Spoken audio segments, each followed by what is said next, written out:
ねえ、すみれ、最近、新幹線で何かトラブルがあったって聞いたんだけど、どんなことだったの？ああ、それね、TBS のスタッフが新幹線でトラブルを起こしていたことが発覚したのよ。きっかけは、X 上で指摘された新幹線でのトラブルだったんだよ。へえ、そうなんだ。でも、新幹線でどんなトラブルがあったの？それがね、新幹線の車両の一番後ろの席には大量の荷物や大きな荷物を置くことができる特大荷物スペース付け席があるんだけど、知ってた？そんなのあったの？知らなかったわ。そうなのよ。このスペースを利用するには事前の予約が必要なんだけど、外国人観光客を中心に、このスペースを勝手に占領してしまうケースが続いているみたいなの。そんなことしていいの？もちろんダメよ。実際、マイドなニュースがこの問題について記事を掲載しているんだよ。記事によると、東海道、山陽、九州、西九州新幹線の一部指定席車両の後部にこの特大荷物スペースが設けられている。最後尾の座席とセットで販売されており、事前予約するだけで大型スーツケースなどの置き場が確保できる。しかし、このスペースに予約なしで普通サイズの荷物を勝手に置く人が続出しているんだって。へえ、知らなかったわ。でも、このサービスっていつから始まったの？2020年5月から始まったみたいよ。縦、横、高さの合計が 160cm から 250cm の荷物は特大荷物扱いになって、持ち込む場合には専用座席の予約が必要なの。へえ、そうなんだ。でも、予約するのって面倒くさくない？実は、そんなに面倒じゃないのよ。座席購入時に特大荷物スペース付き座席を選ぶだけで、価格は通常の指定席と同じで、別料金は不要なの。へえ、それは便利そう。そうね、利用者からは、特大荷物スペースありがたい、快適、めっちゃいい、などと喜ぶ声もあるわ。でも、その一方で、予約せずに荷物を置く人多すぎ、毎回勝手に置いてる人がいて迷惑、予約したのに知らん人に占領されてる、荷物置きたいなら予約してよ、などの声も多く上がっているのよ。うわ、それって大変そう。でも、知らない人の荷物を勝手に動かすわけにもいかないよね。そうなの。トラブルを避けたい人からは、知らない人の荷物を勝手に触るわけにもいかず、パーサーが通るまで待ってる、という声も上がっているわ。なるほど。でも、なんでこんなトラブルが起きちゃうの？それについては、こんな指摘もあるのよ。新幹線の特大荷物スペース、クソデカスーツケースを持ち込む訪日外国人観光客向けに始まった制度にしては非日本語表記が少なくて分かりにくいといえば分かりにくい。で、他にも、そらそうだろ、中国語表記と中国語アナウンスがないもん。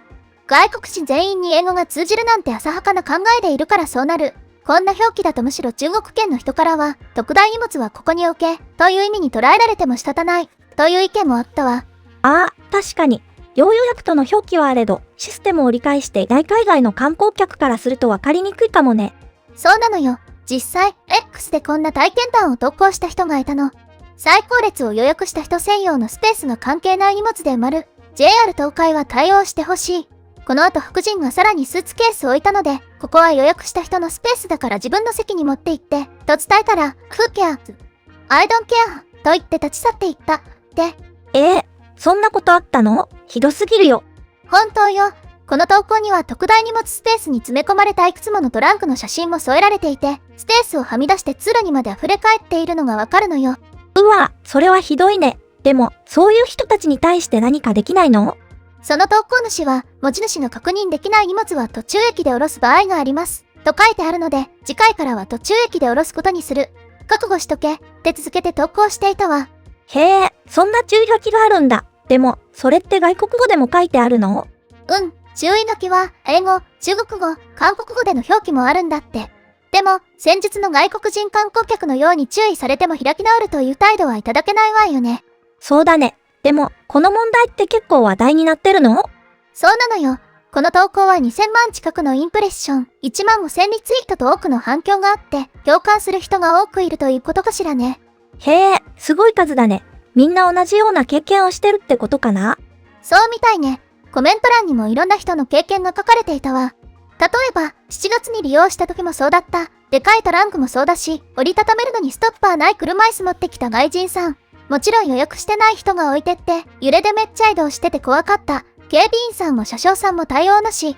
なんで金払ってる側が労力使わないといけないのか。中国人の団体にキャリーケース置かれたことある。自分たちの荷物の上にも置かれたから自分たちの荷物だけ取って諦めた。こっちは子連れで荷物も多いからちゃんと予約してるのにさ、というコメントもあったの。うわ、それは怖いね。でも、外国人だけじゃなくて日本人もやっちゃうの？そうなのよ。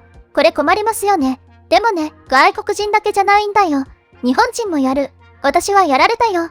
品川乗車、最後列 D 席だったんだけど、すでにスーツケースがあったけど隣は空席。一つ前の席には若いカップル。2席が来る前に前の男が荷物いじったから誰のかは分かった。というコメントもあったわ。へえ、日本人でもそんなことするんだ。でも、そういう人たちって注意されたらちゃんと荷物を移動させるの？実は、もっと驚くべきことがあったの。TBS のスタッフもこういった迷惑行為をしていたという報告が上がっているのよ。TBS のスタッフが？本当に？そう、ある人の投稿によると、自分は特大荷物席を予約してて新大阪から乗り込んだら、山ほど TBS の取材記載が積まれていてリクライニングすらできなかったんだって。うわ、それはひどいね。でも、その人はどうしたの？その投稿主は、もちろん一つずつデッキに放り出して、TBS さん、人の予約した有料スペース占拠するとはいい根性してるな。投げ捨てててるからな。と少し大きな声で言ったんだって。へえ、勇気あるね。でも、TBS の人はどう反応したの？ TBS のスタッフが車両真ん中あたりからすっ飛んできて、何をするんだ、と言ってきたそうよ。だから、日本語読めないのか？それとも TBS 様は一般人の予約したスペースを奪った特権でもあるのか？ともっと大きな声で言ったら、置く場所がないから我慢して、と言ったそうよ。でも、その投稿主は、なんでてめえら TBS 様はビール飲んでふんぞり返ってるのに、私は TBS 様の機材のためにリクライニングすら我慢しないといけないの？って言い返したんだって。TBS の人たち、自分たちは特別みたいな態度だったんだね。それで、結局どうなったの？その投稿主は、話が通じないので、このケースは投げ捨てますね、と言って、少し大事なものが入っているっぽい高価そうなジュラルミンのケースをデッキに投げたんだって。結局、TBS のスタッフたちが回収に来たけど、何かブツブツ言っていたので、その投稿主が、迷惑かけて申し訳ありませんでしたくらい言えないのか、天下の TBS 様はって言ったら、一番偉そうな人が小さな声で謝ったみたいよ。へえ、すごいね。でも、そんな高価な機材を新幹線で運ぶの？そうなのよ。コメント欄では、その機材は1ケースあたり最低2桁万円からとなっております。ひどいと3桁万円。車で行くか最寄りの系列に頼んだらいいのに、という指摘もあったわ。うわ、そんなに高価なものなんだ。でも、どうしてテレビ局の人たちってそんな態度を取っちゃうの？それが問題なのよ。テレビ業界の人たちの間には、自分たちは一般人とは違う特別である、という意識があるみたいなの。最近では、フジテレビの逃走中の撮影クルーがマンションのエントランス前に撮影機材を放置して問題になったこともあったわ。そうなの？どんな感じだったの？その時も撮影クルーは、みんなの道路だから撮影してもいいんです。一般の方々と我々は違うんです。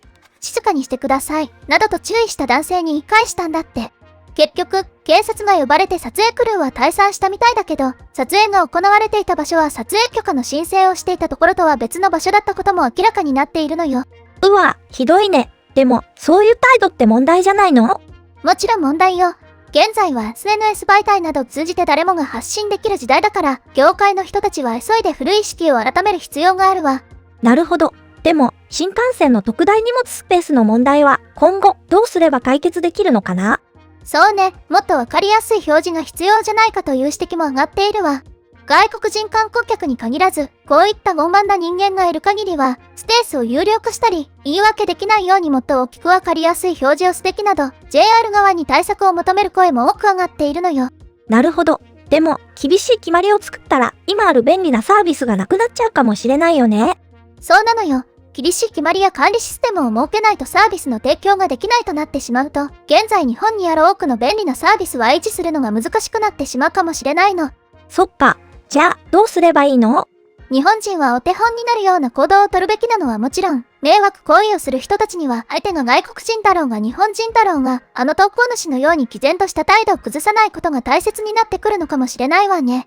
なるほど。みんなが気をつければ、もっと快適に新幹線に乗れるようになりそうだね。そうね。一人一人が気をつけることで、より良いサービスが維持できるし、外国人観光客にも日本の良さを伝えることができるわ。日本のおもてなしの精神や秩序を大切にする文化を私たち自身が実践することで、自然と周りにも伝わっていくんじゃないかしら。なるほど。私たちにもできることがあるんだね。